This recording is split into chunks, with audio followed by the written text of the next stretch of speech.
You wouldn't know it to look at the sky, but something is seriously wrong with the universe. Astronomers have suspected it for some time. Now, they're pretty sure. For one thing, the universe may be billions of years too young. For another, part of the universe has been missing, a big part. Fact is, there have been several discoveries recently that threaten to topple our understanding of the universe like a house of cards. Scientists generally agree that the universe is very, very old. But now there's a theory that it may actually be younger than it looks, if you look closely enough. What in the world is going on with the universe? Astronomers have found, calculated, or conjured up outlandish, appalling things. Whispers from space left over from the moment of creation. Dark stars, dwarf stars, stars that eat each other. Stars clumped in galaxies, and galaxies clumped in larger, stranger structures. Only recently have we even begun to understand the scale of it all. We have discovered things so small. At a 10 millionth of a trillionth of a trillionth of a trillionth of a second is the earliest time we can really talk about. And expanses so vast. That's expanded by a fraction of a million times a trillion times a trillion. The researchers need a special notation. A billion times a trillion degrees. To write out the incredible distances and magnitudes involved in understanding the universe. Suppose we were to begin with Peoria. Peoria is the center of the universe. Well, not exactly, but the director of the planetarium has built a scale model of the solar system in and around his Illinois city. How's it going, Dave? Morning, Sheldon. Morning. A little bit to the left. I think you missed a spot. A sunspot, There. get it? You got it. The sun in this model is 36 feet high. Mercury is closest to the sun, of course, just around the corner at the school supply store. On that scale, the Earth is 6 blocks away at the Amoco station. Earth is open 24 hours a day. And Mars is 7 blocks beyond Earth at the TV station. Mars has life, or at least television reporters. Pluto is smaller than a golf ball. It's a full 40 miles out of town. And if you think rural Illinois is empty, try the universe. The 40 miles to Pluto, on Peoria's scale, represent 3.5 billion miles. On the same scale, the nearest star, Proxima Centauri, would be as far from Peoria as the moon. This isn't helping, is it? Okay, forget Peoria. Our sun is bright because it's close, just 93 million miles away. Stars are suns, but farther away. The nearest star is 25 trillion miles away, so far that light from Proxima Centauri, light, the fastest thing in the universe, takes 4 years and 4 months to get here. They say the star is 4 1/3 light years away. Our sun is just one of the billions of stars in the galaxy we call the Milky Way. How far across is the Milky Way? Real far, 100,000 light years. And the Milky Way is just one of some 50 billion galaxies. It's a million light years to the nearest galaxies and tens of hundreds of millions of light years just to cross our galactic neighborhood. It has been said that someone looking at the universe is like an ant contemplating a skyscraper times a billion. So what human beings have done is bring the lights in the sky down to Earth. They've personalized the stars and named them like they name dogs and horses. This grouping of stars in the southern sky is known as Orion. The shepherds in ancient Crete decided it looked like a hunter armed with a club and carrying a shield made of lion skin. Cretan shepherds had great imaginations. How do we know what we know today about the universe? Well, we've been trying to understand it for a long time. The awful majesty unveiled by night has, down the ages, stirred us to wonder and worship. Prehistoric astronomers used elaborate monuments to mark the sunrise and the sunset.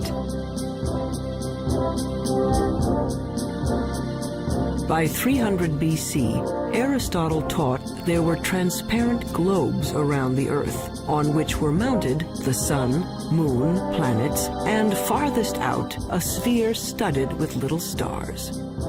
As late as the 16th century, most still believed the Earth was the center of the universe. There were a few people, like Copernicus, who thought the Earth circled the sun, but not many. Then, in 1608, an Italian named Galileo heard that you could make a spyglass with two lenses in a tube. He built one and aimed it up.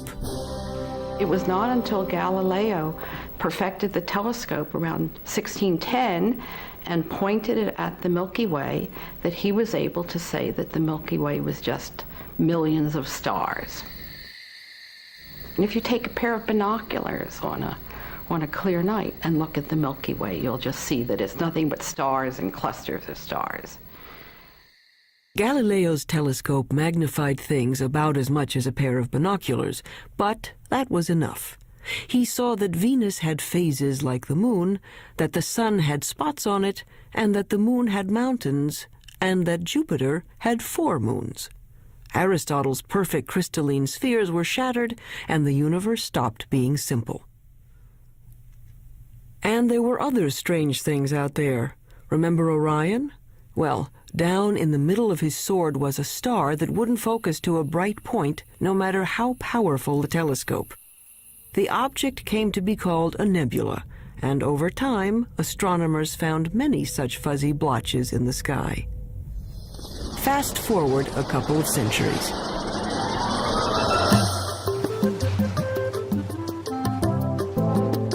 By 1924, the big astronomical telescopes had mirrors as well as lenses to concentrate the light. The one on Mount Wilson in Southern California had a collecting mirror 8 feet across. Images were captured on photographic plates in slow, careful time exposures. In the dark chill of the observatory dome, Edwin Hubble was studying a distinctive kind of star called a Cepheid variable. Astronomers use it as a distance marker because they know how bright nearby Cepheids are. They know that the dimmer the Cepheid, the farther away it is. Hubble was looking for Cepheids in his photographs when he realized he was seeing an entirely separate galaxy, Andromeda, 2 million light years away. A lot of those fuzzy nebulas turned out to be galaxies like our own. And the light from those galaxies looked redder than anyone expected it to be. It's just like the pitch of a car engine. You know, as a car goes zooming by, you hear the engine kind of go, With light, when something's coming toward you, the spectrum gets shifted toward the blue. When it's going away, it gets shifted toward the red. It was Hubble who recognized the significance of the red shift in the light. All those galaxies must be moving away from one another at terrific speeds.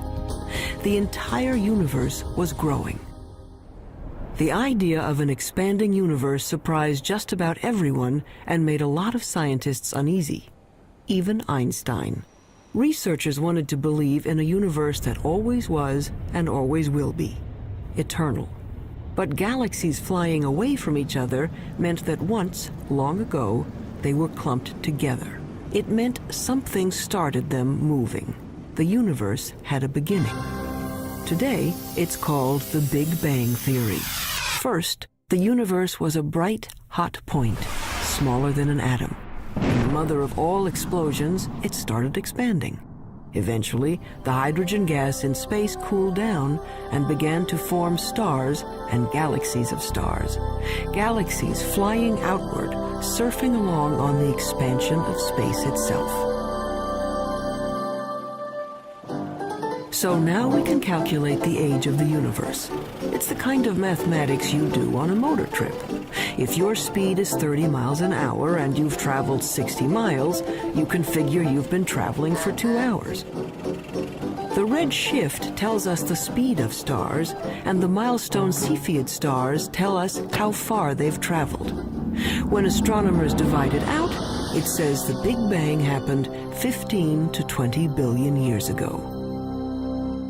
Long ago and far away. So who cares? Well, we're answering one of the most fundamental questions that human beings can pose, and that is, how old is the universe that we live in? How did it begin? And what's its evolution? Those are major questions. Those are major philosophical questions, questions that religions have touched on, philosophy has touched on, physics is touching on, mathematics is touching on. And the people who are eventually going to come up with what is going to be accepted to be the right answer will make history of a kind. They will have contributed significantly to human knowledge. That, I think, is why it's such an important set of questions. And there's been a growing sense, as the millennium approaches its end, that the right answer is on the tip of our tongues, so to speak.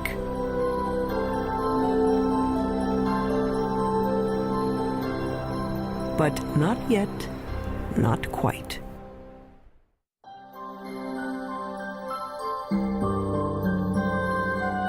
Today's stargazers usually head for the hills. Hawaii's Mauna Kea, the Chilean Andes, Arizona's Mount Hopkins. Robert Kirshner works 8,500 feet up, hunting dying stars. I really like coming to the mountain. I like getting away from all the 100 distractions that you have when you're busy, and people are coming in to see you about all kinds of things, and the makeup exam and all that kind of stuff.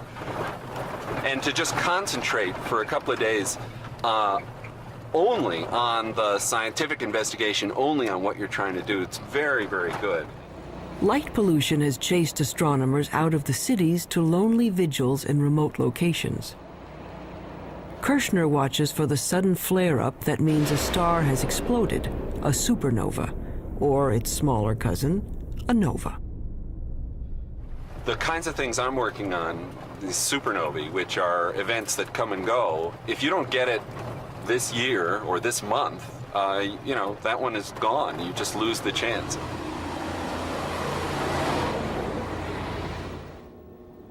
A supernova suddenly outshines its entire galaxy for a few weeks.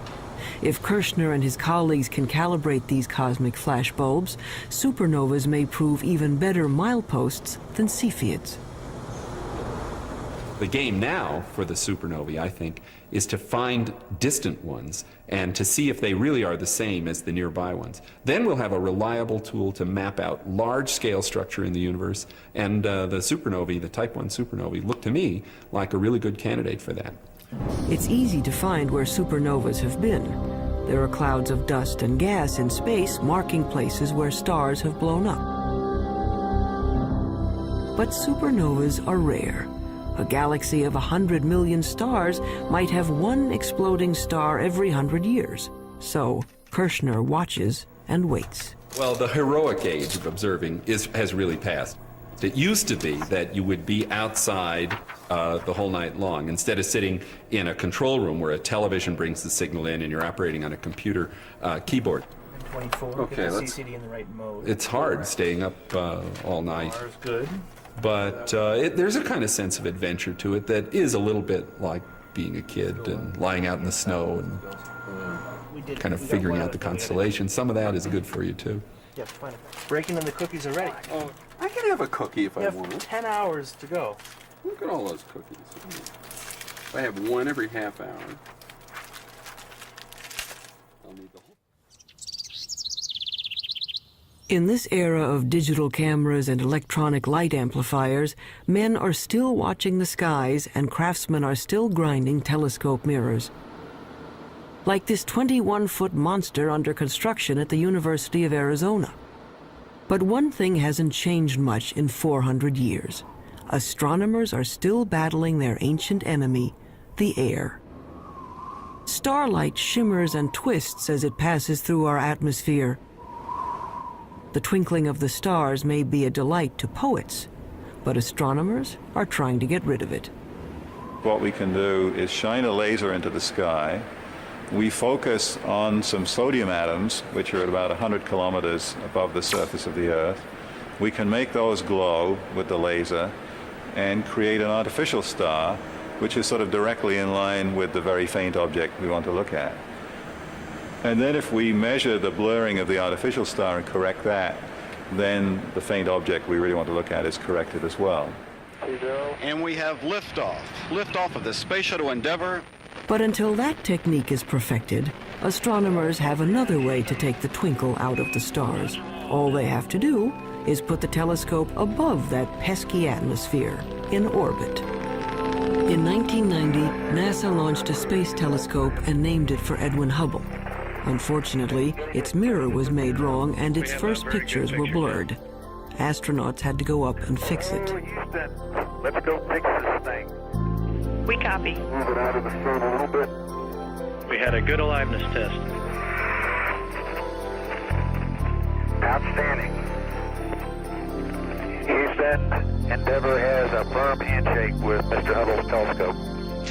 We copy that, Cody, and there are miles galore down here. It could be real exciting for the astronomical community, I guess, and for the whole world to see what Hubble really can do with a good set of eyeballs. The out-of-focus pictures gave way to spectacular shots of interstellar dust clouds and the great galaxies of stars.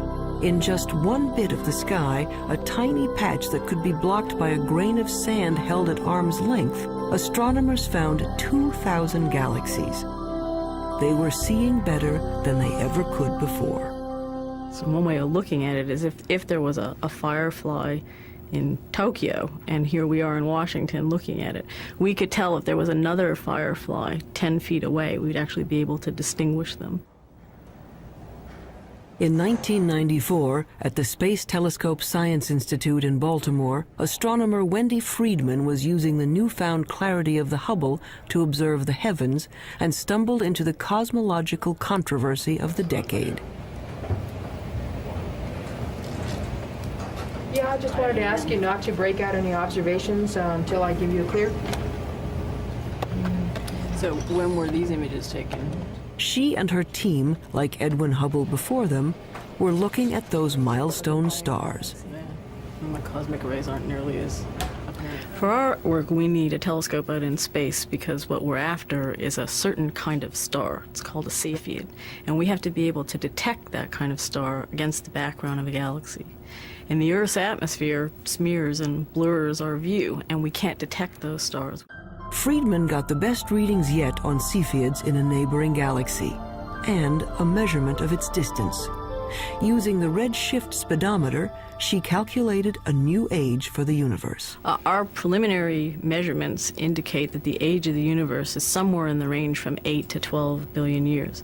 And that immediately brings about a conflict with other ages that have been measured. That's a problem. Her universe is younger than some stars, and the age dating of stars is very accurate. Scientists can read a star's chemical changes like a clock. When we look at a cluster of stars, hundreds or thousands, it doesn't really matter. What we have to do is go in and measure the brightness of the brightest star that's left in the cluster, that's still burning hydrogen in its core. And that star is the minute hand on the clock, because that's the star that is closest to burning out its hydrogen, closest to ending its life, and that's a direct measure of the age of the cluster. But unfortunately, the star clock has been running 6 billion years longer than Friedman's universe. But we're looking at globular star clusters, 100,000 to 1 million stars, and they're being age dated by several very reputable groups of physicists, astronomers, and they're all coming up with ages 17, 18, 19 billion years. That's a problem. We're very close to having a kind of contradiction between the ages of the stars and the age of the universe. This would be quite embarrassing, because you really shouldn't be older than your mother. Clearly, if the universe is 10 or 12 billion years old, then there can't be stars in the universe that are 15 or 17 billion years old. That's not logical, at least if the entire Big Bang theory is right or even close to being right. Wendy Friedman is well aware of the dilemma. She knows that, like many other puzzles about the universe, this one will probably be around for a while. I think anytime you get a new tool, you get data that are of better quality than were possible to obtain in the past. Yeah. You learn new things, and yes, sometimes leads to confusion because there aren't answers for all of the questions that are being raised. But it's a healthy aspect of science and how science proceeds.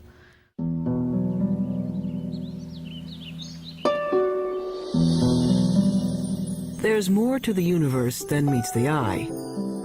We can see only a small part of what's going on out there. What we call visible light, the rainbow from red to violet, is a small slice of a larger spectrum. But there are other ways of seeing. With the right technology, you can look at the world in everything from X-rays to infrared to radio waves.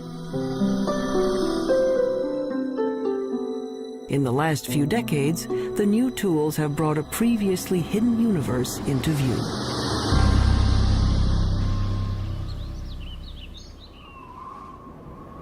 Take the sun. Nothing to do but roll around heaven all day, right? But by using the X-ray part of the spectrum, astronomers can see the sun is a very busy place. Pictures made by X-ray detectors show there's a cauldron of nuclear reactions boiling beneath its surface. Using film sensitive to ultraviolet, we can see great plumes of superheated gases rising from the sun's surface. Our well-behaved, friendly neighborhood star is a continuing, self-contained thermonuclear explosion. It's in high-energy astronomy where you really see that the universe is a violent place. It's not just made up of these good citizen stars that sit quietly fusing their hydrogen into helium. NASA is looking at the lower end of the spectrum, infrared light. Infrared is absorbed by moisture in the Earth's atmosphere. So infrared telescopes are mounted on planes to lift them above the clouds.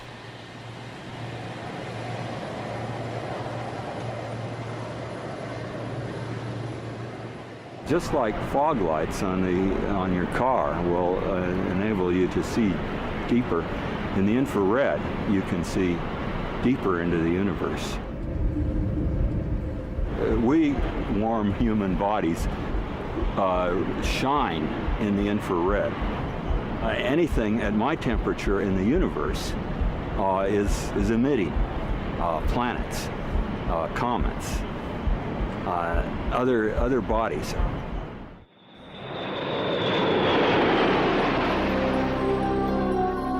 The star-forming regions of the universe are often hidden from view by dust clouds, until infrared astronomy allowed us a way in. Now we can see clouds of frigid hydrogen gas condensing and starting to heat up as stars. The sky in the infrared is a strange and wonderful place. Once we learned where to look, we could peek into these stellar nurseries and snap some baby pictures. This is Hubble's view of the Eagle Nebula. The bright spots on the edge of these monstrous pillars of gas are brand new suns.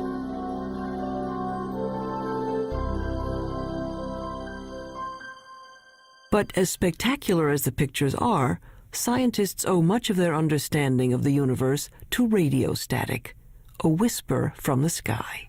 If you're listening to the universe with a radio telescope, it would mainly be a hissing sound. It sounds like steam escaping from a radiator. They heard it first by accident. In 1965, researchers at Bell Telephone Laboratories had built a powerful listening station to hear signals from the first of America's communication satellites. But they were distracted by an ultra-low frequency hiss from everywhere in the sky. What they were picking up was energy from the bright flash that started the universe, an echo of the Big Bang itself. Radio astronomy was the second big window we opened on the universe. The first big window was Galileo going and putting a telescope to his eyes and seeing what he could see with his own eyes, and then with film eventually. The next big step was radio astronomy. A great step forward in terms of discovering new things and understanding new things. The discovery of the cosmic background radiation was a fatal blow to those who wanted to believe in an eternal universe. The Big Bang proponents had won. But the cosmic background radiation seemed to be smooth and even, coming from everywhere in the sky. Just what you'd expect from a universe that began from a single point. But then, why weren't the stars spread evenly through space? Galaxies should be moving steadily outward as the universe expands. Each should be moving away from all others like raisins in a rising loaf of bread. Astronomers had thought that the universe was sort of expanding uniformly and the galaxies were just going along, and that the only motion we should see is the Earth going around the sun and the sun going around the galaxy. But in fact, what we saw was that the largest motion of all was the galaxy itself moving. And that really surprised astronomers, and the only conclusion we could come to was that something was causing the galaxy to move away from just the simple expansion of the universe. And after thinking about it for a while, the conclusion was that there must be a large group of galaxies near us. When astronomers plot the position of galaxies in their computers, they find filaments and clusters and walls of galaxies. How could that be if radio telescopes were saying the energy of the Big Bang was evenly spread across the sky?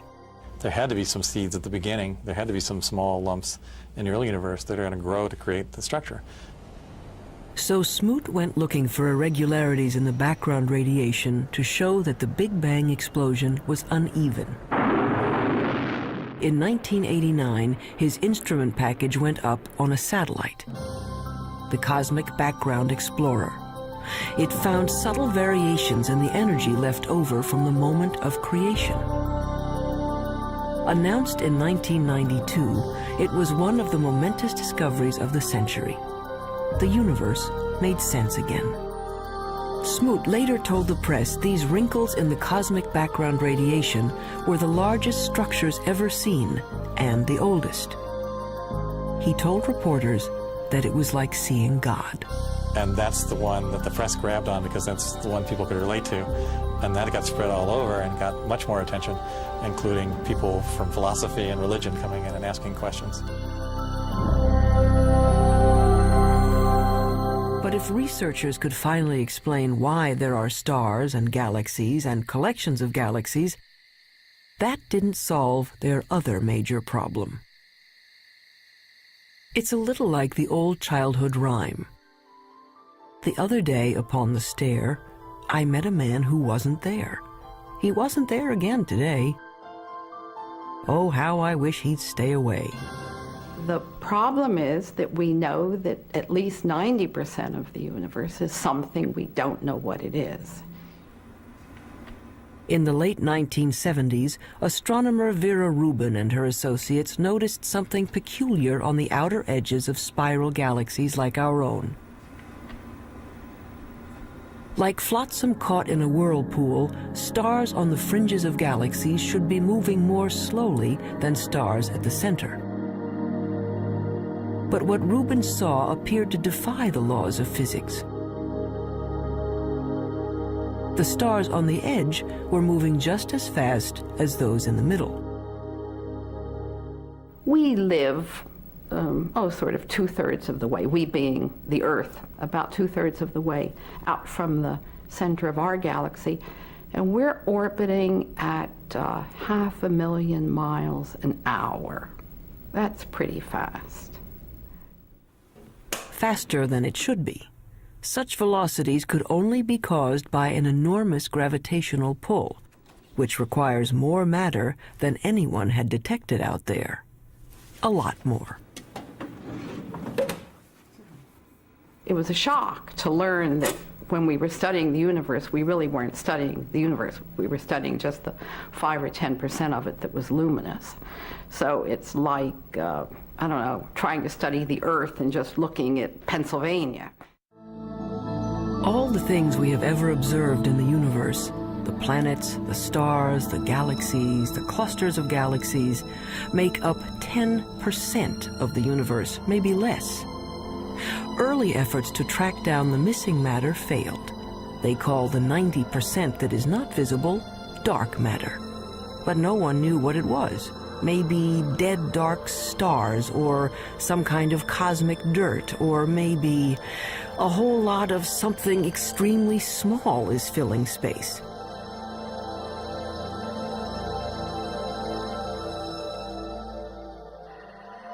Subatomic particles called neutrinos might make up part of the missing mass, but not enough.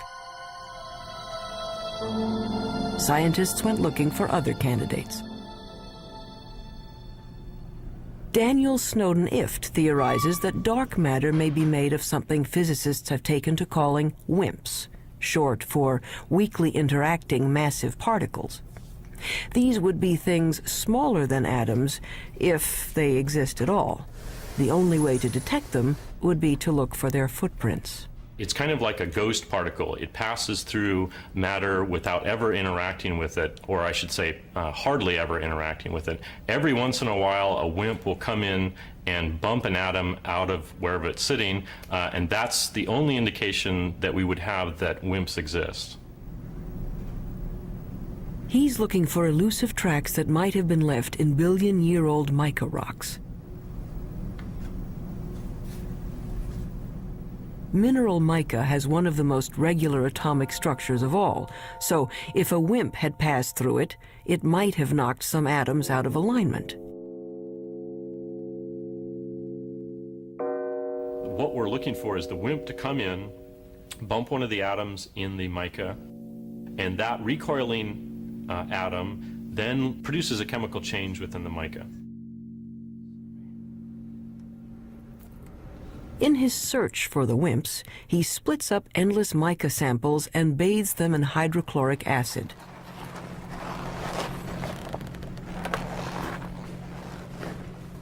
It's a little bit like developing a photograph. The etched mica goes under a super microscope, which magnifies it 50 million times. Mica may be the perfect place for clues to the missing mass. Unfortunately, to date, Daniel Snowden Ift hasn't found any WIMPs. Researchers stunned a 1996 meeting of astronomers when they announced they had found the dark matter, or at least some of it. They had picked up ripples in starlight caused by dwarf stars too dim to be seen directly. A halo of these objects surrounding galaxies would account for the missing part of the universe. To bug the physicists looking for WIMPs, the astronomers call these tiny dense stars machos, massive compact halo objects. The research to confirm the mysterious source of gravity goes on.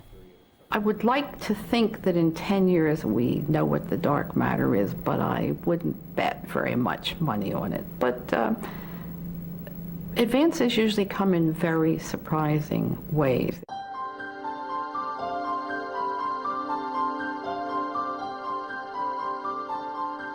Why do we care about something that we can barely measure and can't see at all? Because it might tell us how the universe is going to end. Matter makes gravity and gravity is the only thing that can act as a brake on the expansion started by the Big Bang. If there is not enough dark matter, the universe may go on expanding and cooling to end not in a bang, but a shiver. If there is enough dark matter, the expansion of the universe will coast to a stop and reverse, everything falling back together, till the Big Bang ends in a big crunch, and maybe just possibly a new Big Bang to start things up again.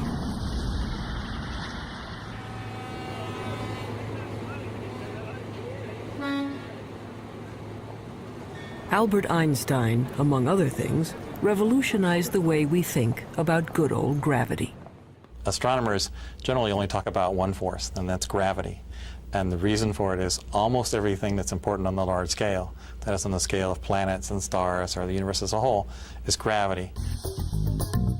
From Einstein, we know that the gravity that pulled Newton's apple down from the tree isn't a kind of magnetism. Gravity is a property of matter and space. Matter bends space. The more mass, the more space around the mass is warped.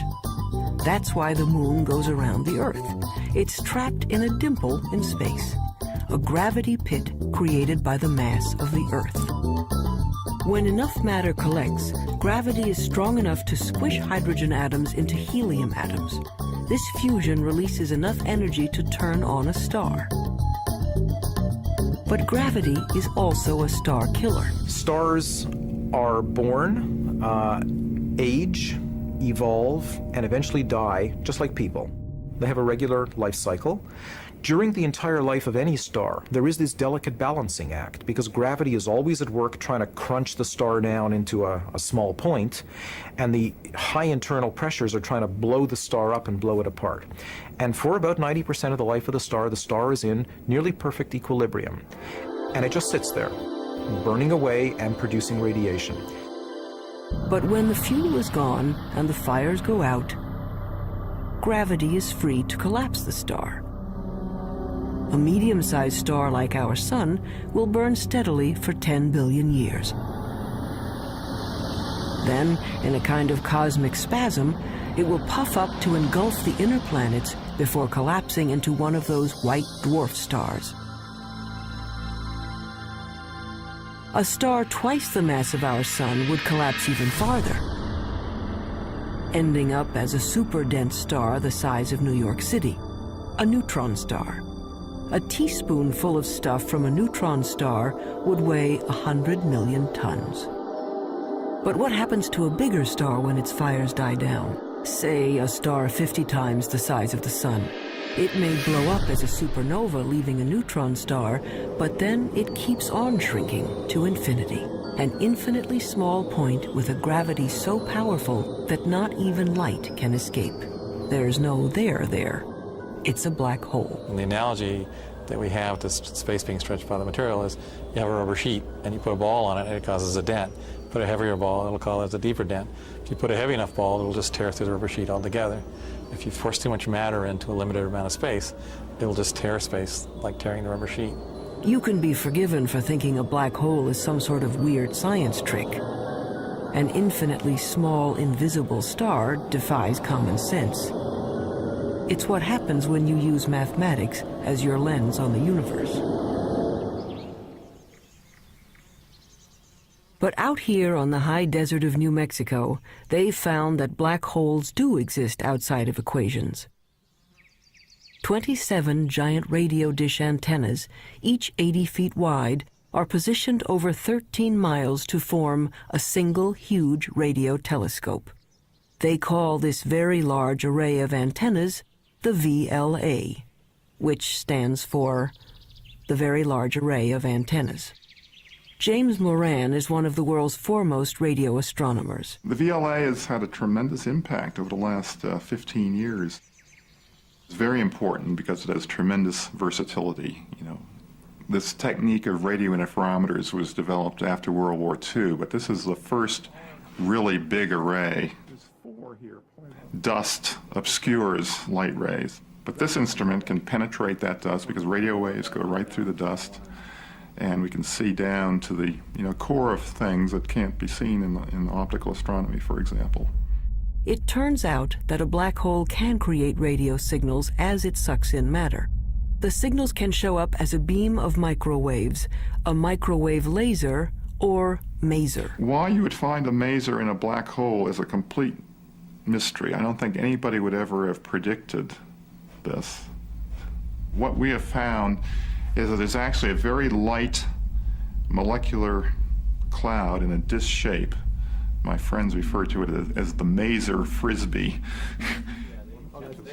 We didn't go looking there hoping to find something coming out of a very compact region around the black hole. It just plopped onto our computer printouts. A black hole can attract dust and gas in its neighborhood into a whirling disk of molecules. Those molecules release great bursts of radio energy as they are drawn in.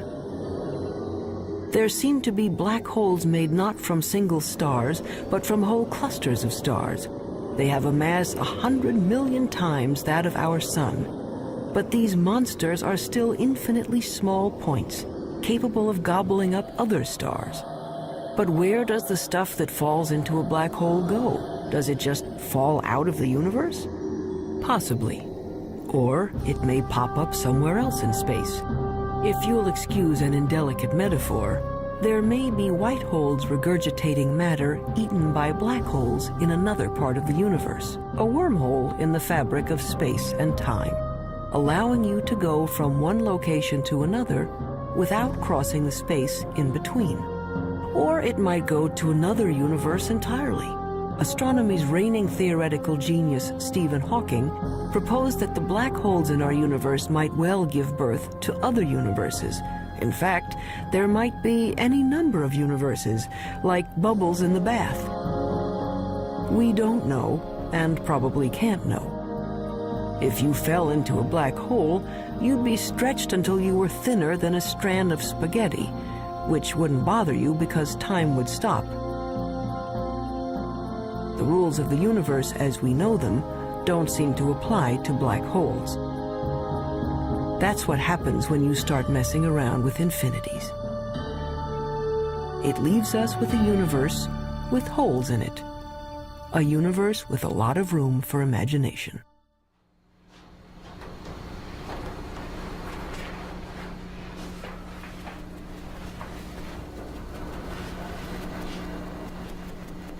On the sound stages of Paramount Pictures, a spin-off of one of the most durable shows in television history, Star Trek Voyager. Very quiet on the stage. Anyone not ready? Roll, please. Action! I want a full systems report. And Mr. Kim, Mr. Tuvok, I want every iota of information that was recorded regarding this phenomenon. Let's see what you have, Mr. Kim. There. It's registering only on subspace bands. We don't even have it on long-range sensors yet. Verteron emanations. Tunneling secondary particles. It certainly looks like a wormhole. But is it stable enough for us to enter? And if it is, where does it lead? There is, of course, a 75% chance a wormhole will not lead to the Alpha Quadrant. Great. Thank you, Jennifer's mark. That'll be Jennifer's mark. Yes, I gave that to our change. Thank you. Great. Real-world astronomers have confirmed now there are planets circling other suns. The problem is, we can't get to these other worlds in any reasonable amount of time. 20th century physics says nothing can go faster than the speed of light. You want black wrap that? Sure, go ahead. But that would be much too slow for a 24th century operation like Star Trek. The dramatic need of a television series called Star Trek is that we need to travel to a different planet every week. So Gene Roddenberry said, well, okay, we're going to have something that he called warp drive, which somehow warped space and let us travel through subspace. How does this work? We don't know. But nevertheless, we see it work every week, and hopefully the audience buys it. A lot of scientists love this show and have even written books showing how Star Trek physics might work. Take anyone? Felix, what happened to you? After all, it wouldn't be science fiction if it didn't have science in it. Star Trek science advisor Michael Okuda.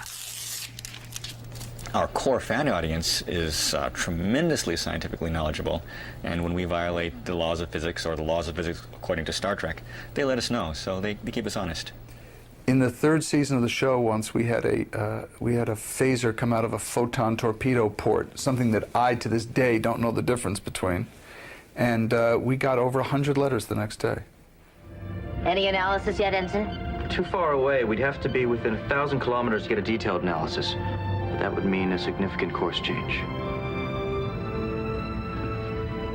Well, Mr. Kim, if there's even the possibility of finding a wormhole, I think we can afford a detour. Scientists take wormholes seriously enough that they have become an assignment in George Smoot's physics class. Given a wormhole a couple of miles across, students are asked to calculate what could pass through without being destroyed by gravitational tides. The smallest piece of electronic that wouldn't be torn apart in terms of going through this. And the answer was, it's something that's smaller than a chip, but it's roughly the size of a chip. And so, you know, in science fiction shows, they just show small wormholes that you go into, but in reality, the wormhole would have to be quite huge. But theoretically, at least, you could go someplace else in space or time. As far as physics goes, a wormhole is a loophole in the laws of the universe.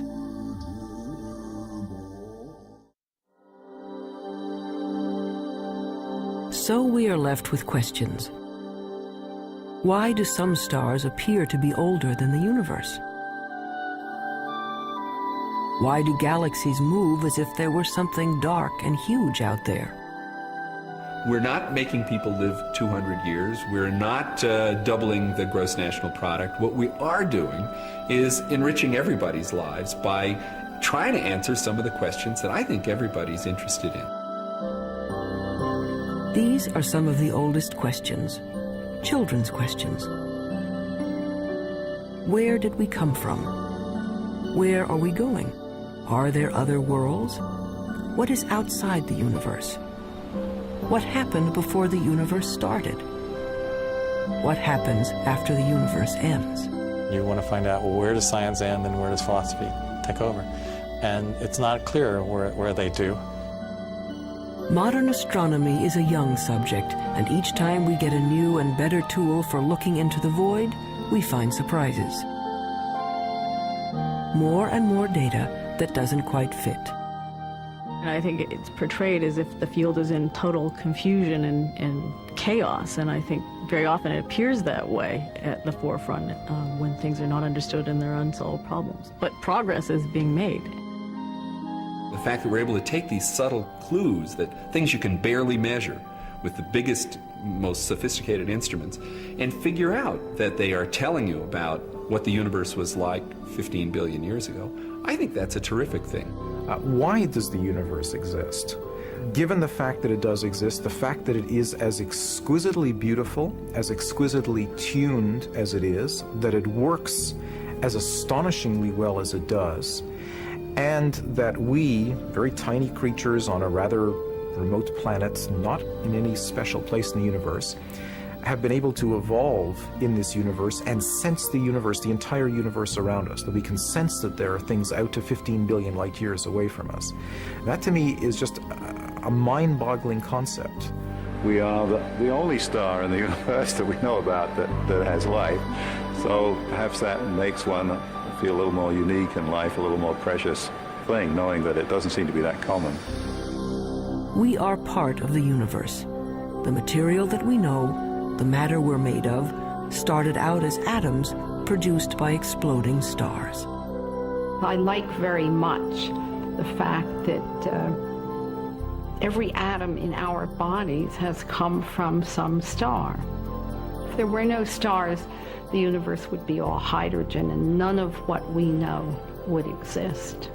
And that's why it's not an exaggeration to say that human beings are stardust, because the iron in our blood and our hemoglobin and the calcium in our bones and all the other heavy elements in our body were created in supernova explosions. So in our quest to understand the universe, we come back to ourselves. If we are made from the elements of stars, aren't we then, in a way, the universe trying to understand itself? It's not quite what the ancients were talking about, but maybe we're in the center of the universe after all.